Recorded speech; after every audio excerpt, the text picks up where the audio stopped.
UP में तीसरे दौर के प्रचार में उतरेंगे दिग्गज। गृह मंत्री अमित शाह की आज औरैया, मैनपुरी और कानपुर में रैली। सीएम योगी कासगंज, फिरोजाबाद, इटावा और कन्नौज से भरेंगे हुंकार।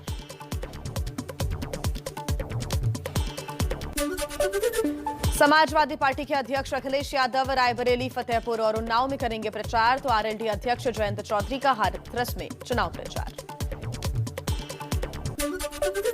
बीजेपी अध्यक्ष जेपी नड्डा का मिशन पंजाब, दोपहर 12:15 बजे करेंगे जनसभा।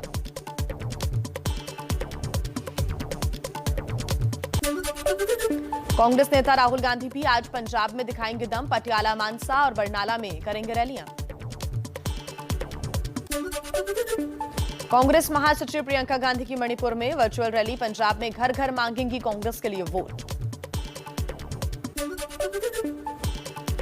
हिजाब पर विवाद जारी। कर्नाटक हाईकोर्ट में आज दोपहर 2:30 बजे फिर होगी सुनवाई। लखीमपुर कांड के मुख्य आरोपी आशीष मिश्रा की आज जेल से हो सकती है रिहाई। कोर्ट ने नया आदेश जारी करने का दिया है निर्देश। कोर्ट से जमानत मिल चुकी है, लेकिन तकनीकी वजहों से रिहाई में हो रही है देरी। चारा घोटाले में सीबीआई का विशेष अदालत आज सुबह 11 बजे डोरंडा ट्रेजरी मामले में सुनाएगी अपना फैसला। लालू यादव दोषी पाए गए तो फिर हो सकती है जेल। बिहार की राजधानी पटना की सड़कों पर आज उतरेंगे एलजेपी रामविलास के प्रमुख चिराग पासवान। बेरोजगारी को लेकर निकालेंगे विरोध मार्च। यूपी में दूसरे दौर में 62% से ज्यादा वोटिंग। 9 जिलों की 55 सीटों पर हुआ मतदान। बरेली में बड़ी तादाद में लोगों ने डाले वोट। बुर्का हिजाब में मुस्लिम महिलाएं वोट करने के लिए पहुंची। कहा विकास कार्यों को देखकर वोटिंग। अमरोहा के आलीपुरा में भारतीय क्रिकेटर मोहम्मद शमी ने डाला वोट। लोगों से वोट डालने की अपील की। यूपी के अमरोहा में वोट डालने के लिए दिखा लोगों में उत्साह। 90 साल की बुजुर्ग मतदाता अपने परिवार के साथ वोट डालने के लिए पहुंची। हमारे बच्चों को अच्छा रोजगार मिल जाए, जब तक हमारी जिंदगी है। जो 2 रोटी चैन सुकून से खा लें। रोज का खाना हमारे बच्चों का। मुरादाबाद में बत्ती गुल होने से रुका रहा मतदान। राजकला पीढ़ी गर्ल्स इंटर कॉलेज में अंधेरा छाया रहा। कानपुर में पीएम मोदी बोले बीजेपी प्रचंड बहुमत से जीतेगी। योगी जी फिर से गाजे बाजे के साथ सरकार बनाने आ रही है। इस बार होली 10 दिन पहले ही मनेगी। कानपुर देहात की रैली में पीएम मोदी ने अखिलेश जयंत पर साधा निशाना। कहा जो हर चुनाव में लाते हैं नया साथी, उन पर भरोसा नहीं किया जा सकता। हर चुनाव में जिस साथी को लाते हैं उसको भी धक्का मार करके निकाल देते हैं। दूसरे चुनाव में दूसरा साथी लाते हैं, तीसरे चुनाव में तीसरा साथी लाते हैं। वो आपका भला करेंगे क्या? अरे जो अपने साथियों पे भरोसा नहीं करते वो आप पे भरोसा करेंगे क्या? कानपुर देहात की रैली में सीएम योगी ने भी अखिलेश यादव पर निशाना साधा। बोले जो लोग खुद को समाजवादी कहते हैं, नाम समाजवादी है लेकिन काम तमंचावादी है और सोच परिवारवादी है। ये लोग जो अपने को समाजवादी कहते हैं, नाम समाजवादी है, काम तमंचावादी है और सोच परिवारवादी है। झांसी में अखिलेश यादव का सीएम योगी पर हमला। कहा गर्मी की बात करने वाले पहले चरण के बाद ठंडे पड़ गए हैं। बुंदेलखंड में मतदान के बाद बीजेपी नेता सुन्न हो जाएंगे। जब से पहले चरण का वोट पड़ा है, भारतीय जनता पार्टी के नेता कार्यकर्ता ठंडे पड़ गए हैं। ये गर्मी निकाल रहे हैं। हम लोग फौज में और पुलिस में भर्ती निकाल करके नौजवानों को नौकरी देने का काम करेंगे। यूपी के झांसी में गृह मंत्री अमित शाह की रैली। विपक्षी पार्टियों पर साधा निशाना। बोले परिवारवादी पार्टियां यूपी और देश का भला नहीं कर सकती। नहीं तो ये वही कर सकते हैं जो जनता के लिए, देश के लिए, प्रदेश के लिए करना चाहते हैं। वो नहीं कर सकते जो परिवार का घर भरना चाहते हैं। ओवैसी के हिजाब वाली बनेगी प्रधानमंत्री के बयान पर बोले योगी आदित्यनाथ। कहा उसी बेटी को आजाद कराने के लिए हम काम कर रहे हैं। व्यक्तिगत आस्था आपकी अपनी जगह होगी, लेकिन जब संस्थाओं की बात होगी तो संस्था के नियम कानून को हमें मानना होगा। हिजाब विवाद को लेकर केरल के राज्यपाल आरिफ मोहम्मद का ओवैसी पर बड़ा हमला। बिना नाम लिए ओवैसी को अलगाववादी सोच वाला बताया। इनके संस्कारों में, जिनकी नीयत में भारत के लिए नफरत है, भारत की एकता को तोड़ना चाहते थे, वो आज बदल गए हैं। मैं ये नहीं मानता। आजाद समाज पार्टी अध्यक्ष चंद्रशेखर ने योगी और अखिलेश पर साधा निशाना। कहा, हम बीजेपी को अपने दम पर हराएंगे। हमारा प्रयास था कि वोटों में, विपक्ष से वोटों में बिखराव ना हो। अंत प्रयास सफल नहीं हुआ। अब हम अपने दम पे लड़ रहे हैं। जिला पंचायत चुनाव भी हम अपने दम पे लड़े।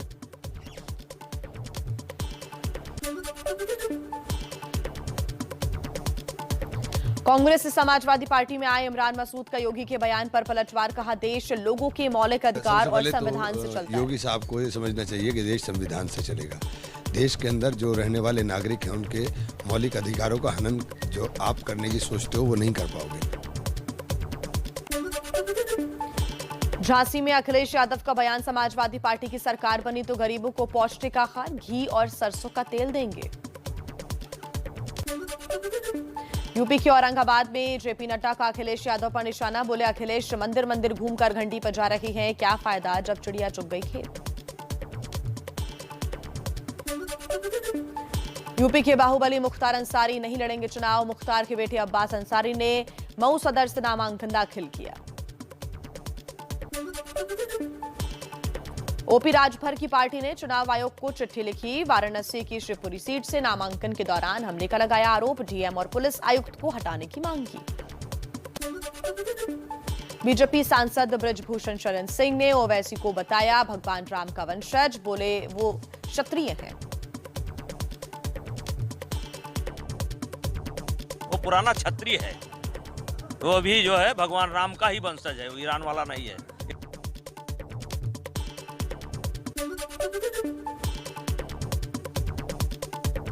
सुरक्षा में चूक के बाद पंजाब के जालंधर में पीएम मोदी ने की पहली रैली। कहा, त्रिपुर मालिनी देवी की पूजा करना चाहता था, लेकिन पंजाब पुलिस व्यवस्था नहीं कर पाई। यहाँ सुरक्षा का ये हाल है। नवा पंजाब बीजेपी के नाम का नारा दिया। अगले 5 साल नवा पंजाब का समय होगा।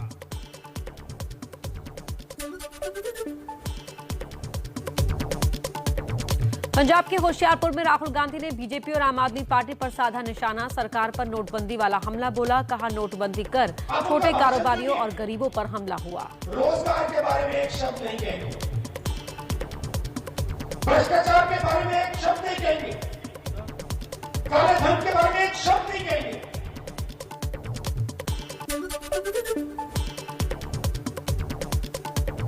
होशियारपुर में राहुल गांधी की रैली में शामिल नहीं हो पाए सीएम चन्नी। पीएम मोदी के कार्यक्रम की वजह से चन्नी के हेलीकॉप्टर को लैंडिंग की नहीं मिली थी इजाजत। चन्नी ने उठाए सवाल। उड़ने से रोक दिया गया और सारा दिन हेलीकॉप्टर इन्होंने उड़ने नहीं दिया और मुझे कंपेयर नहीं करनी दी, सिर्फ इस नाम पे कि इस एरिया में प्रधानमंत्री आए हुए हैं और इसलिए आप वहाँ नहीं जा सकते। तो क्या मैं टेररिस्ट हूँ? क्या मैं आतंकवादी हूँ कि मुझे उस एरिया में नहीं जाने देना जहाँ प्रधानमंत्री जी आए हुए हैं?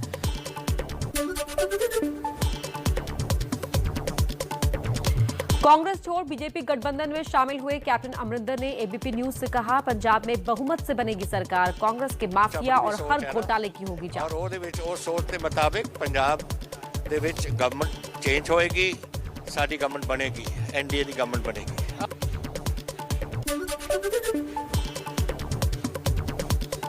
पंजाब में दिल्ली के सीएम अरविंद केजरीवाल का धुआंधार प्रचार। सत्ता में आने पर करप्शन खत्म करने का दिया भरोसा। कहा, राज्य में बनवाएंगे अस्पताल। पंजाब के सीएम चरणजीत सिंह चन्नी से एबीपी न्यूज की खास बातचीत। अरविंद केजरीवाल के बाहरी होने का उठाया मुद्दा। कहा, केजरीवाल भगवंत मान को हराना चाहते हैं। ये बाहर से आकर जो कब्जा करना चाहते हैं पंजाब पे, बंदा बिल्कुल मकार है और झूठा है, एक नंबर का। पहले झूठ बोलता है, बाद में माफी मांग लेता है, इसकी कोई बात नहीं है।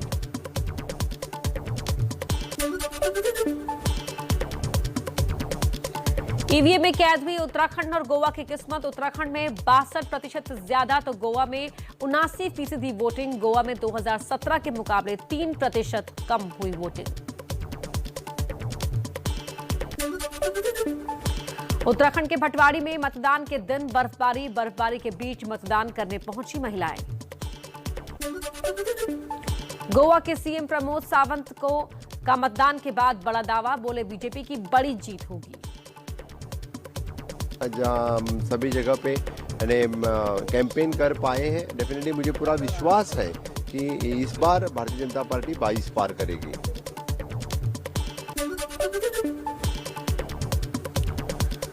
मणिपुर में चुनाव प्रचार के लिए पहुंचे राजनाथ सिंह ने करगिल शहीद यमनम कालेश्वर कोम के घर वालों से की मुलाकात। शहीद के परिवार के साथ खाया खाना।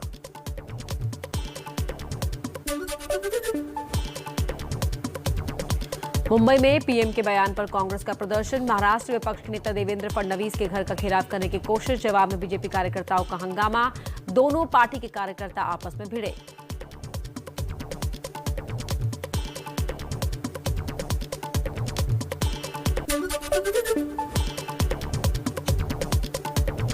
कांग्रेस का बीजेपी पर निशाना। कांग्रेस के प्रदेश अध्यक्ष नाना पटोले ने कहा, आंदोलन चलता रहेगा।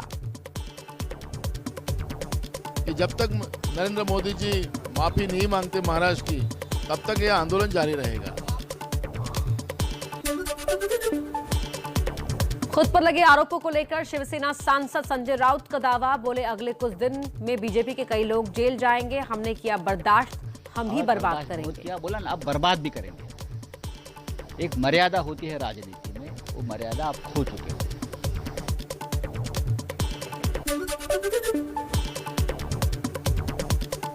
असम के सीएम हेमंत बिस्व शर्मा के राहुल गांधी पर दिए बयान को लेकर घमासान जारी। दिल्ली में एनएसयूआई ने मुख्यमंत्री का पुतला फूंका। राहुल गांधी जिंदाबाद, राहुल गांधी एनएसयूआई जिंदाबाद।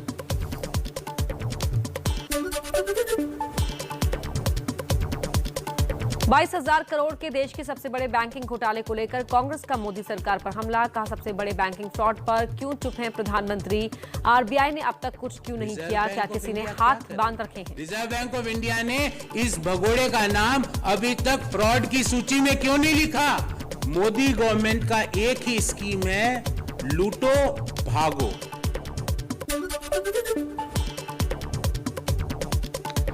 लवंडिया केस की सीबीआई जांच रोकने से सुप्रीम कोर्ट का इनकार। स्कूल पर धर्म परिवर्तन का दबाव बनाने का आरोप लगाकर छात्र ने की थी आत्महत्या। दिल्ली के तिलक नगर में 87 साल की बुजुर्ग महिला से रेप का आरोप। परिजनों ने चोर के खिलाफ रेप का केस दर्ज कराया। जांच के लिए एसआईटी गठित, आरोपियों की तलाश जारी। देश में 15 से 18 साल के 1.5 करोड़ बच्चों को लगा कोरोना का टीका। स्वास्थ्य मंत्री मनसुख मांडविया ने कहा, युवा भारत पूरे जोश से महामारी से लड़ रहा है। सिंगापुर एयर शो में आज होगी शुरुआत। 18 फरवरी तक चलेगा। एयर शो में दिखेगा भारत के स्वदेशी तेजस का दम।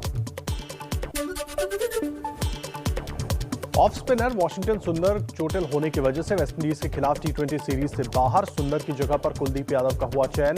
इससे पहले राहुल और अक्षर पटेल भी चोट के कारण सीरीज से बाहर हो गए थे। केएल राहुल के सीरीज से बाहर होने के बाद बीसीसीआई ने ऋषभ पंत को टी20 में उपकप्तान की जिम्मेदारी सौंपी।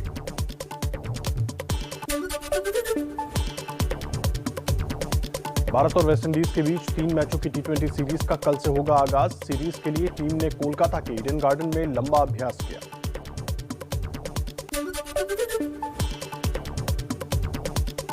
बेंगलुरु में बीसीसीआई अध्यक्ष सौरव गांगुली और सचिव जय शाह ने रखी नई नेशनल क्रिकेट एकेडमी की नींव। नई एकेडमी में 40 प्रैक्टिस पिचें होंगी तैयार।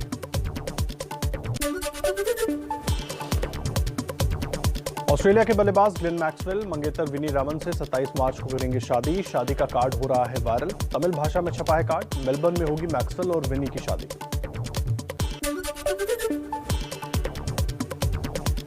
अपने घर झारखंड के रांची में महेंद्र सिंह धोनी। देवड़ी मां के दरबार में धोनी ने टेका मत्था, पूजा अर्चना की।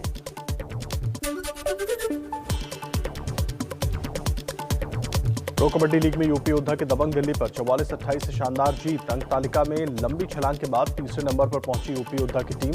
पटना पायरेट्स ने तेलुगु टाइटंस को 38-30 से हराकर सेमीफाइनल में जगह बनाई।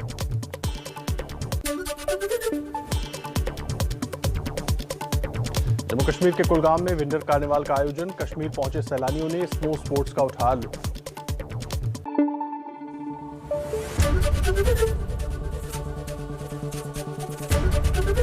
एबीपी न्यूज आपको रखे आगे।